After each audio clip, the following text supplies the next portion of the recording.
e a esquerda tenta se manter no poder na CNBB. Começou em Aparecida, São Paulo, a Assembleia de Bispos Católicos, que elegerá a nova diretoria da Conferência Nacional dos Bispos do Brasil. O clima é de total indefinição. O grupo atual, ligado à esquerda e liderado por Dom Leonardo Steiner, trabalha para manter a conferência nessa linha, elegendo um presidente que faça um duro contraponto ao governo Bolsonaro. Um dos nomes citados é o de Dom Jaime Spengler, arcebispo de Porto Alegre, progressista e amigo do núncio apostólico Dom Giovanni Daniello. Do outro lado, considerado mais conservador, há duas opções. Dom Orani Tempesta, que perdeu força depois de ser citado por Sérgio Cabral em suposto envolvimento de corrupção ligado à Pró-Saúde no Rio de Janeiro, e Dom Odilo Scherer, arcebispo de São Paulo, que recebeu votos nas últimas 3 eleições, mas nunca o suficiente para se eleger. O atual presidente, Dom Sérgio da Rocha, que se autodefine como moderado, tem dito que não aceita ser reeleito. Diante de um impasse, porém, poderia mudar de ideia. CNBB sempre foi alvo da esquerda, o aparelhamento, o Lula sabe muito bem, tem aquele famoso vídeo dele no avião, vocês podem procurar no YouTube, que vocês encontram, de um documentário em que ele fala da importância de tomar as bases da Igreja Católica para chegar ao poder, daquele processo revolucionário característico que faz parte da Revolução Cultural proposta pelo ideólogo comunista italiano Antonio Gramsci, que foi seguido por boa parte da esquerda no Brasil. O Lula, naquele depoimento, ele ainda dá, como sempre, uma autovalorizada, dizendo que ele acelerou aquele processo, Augusto Nunes. Ele sempre se vangloria de fazer as coisas melhor até do que o pessoal da esquerda propunha. E a CNBB tinha um assessor político que foi candidato, eu falei o nome dele aqui outro dia, Daniel Seidel, se eu não me engano, foi candidato a deputado pelo PT. Então, muitas vezes eles usavam certas entidades que eles dominavam e aparelhavam para, no debate público, legitimar a narrativa deles.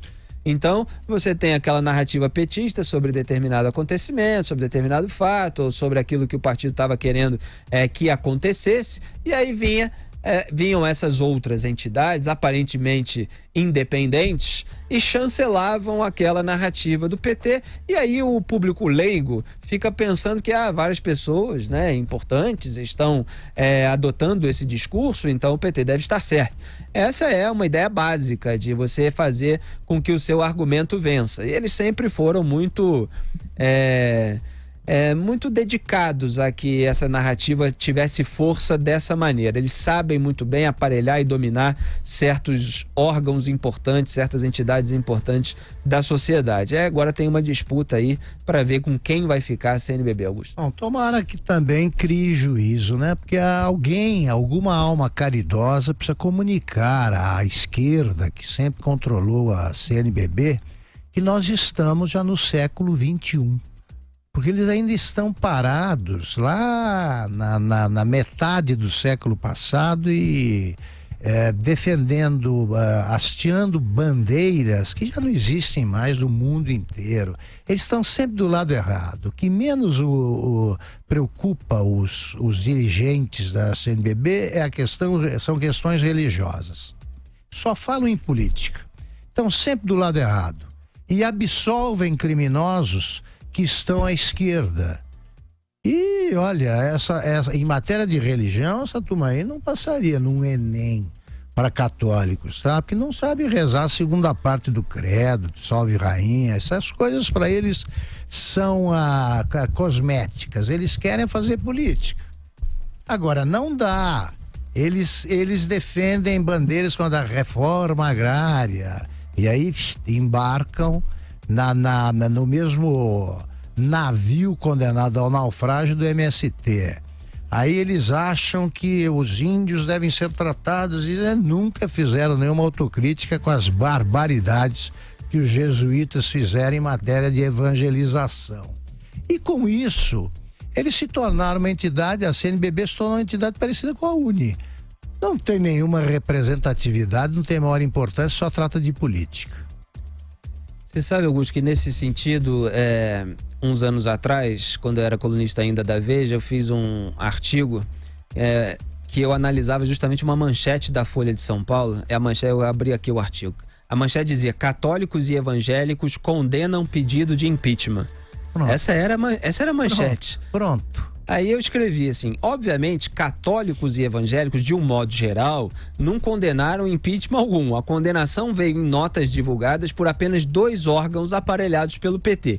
Eram o CONIC, que é o Conselho Nacional de Igrejas Cristãs do Brasil, e a CNBB, Conferência Nacional dos Bispos do Brasil. Aí eu falei que eu comprovava o que eu dizia. Aí eu citei, mostrei quem é que era representante do CONIC, que era a Luz Marina Garcia, que defendia a posição do CONIC contra o impeachment, que ela havia sido cabo eleitoral da Dilma Rousseff na campanha de 2014. Aí eu mostrava um vídeo de ela defendendo o voto na Dilma Rousseff. Então, para você ver qual é o conteúdo que gera uma manchete como essa, que é absolutamente enganosa.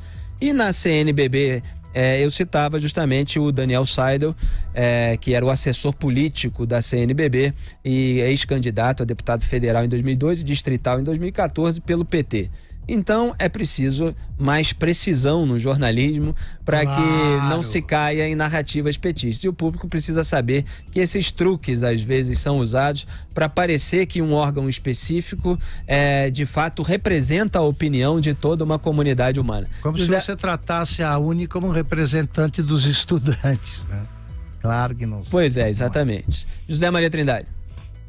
Pois é, a CNBB, a Conferência Nacional dos Bispos do Brasil, é uma importante representação da Igreja Católica no Brasil, mas que tem lá, sim, o seu viés político, não esconde isso e diz até que é preciso mesmo uma postura política. A Igreja Católica, durante a ditadura militar, foi um refúgio importante para grandes personalidades e para excluídos e tal. Passado essa fase, a Igreja Católica tinha que virar para o seu objetivo, que é a evangelização, que é uma postura mais, vamos dizer assim, religiosa do que exatamente política. Lembrando que não é uma postura da Igreja Católica política, mas da CNBB, que é a Conferência Nacional dos Bispos, que é entendida ali como a Confederação Nacional dos Bispos. Não é isso.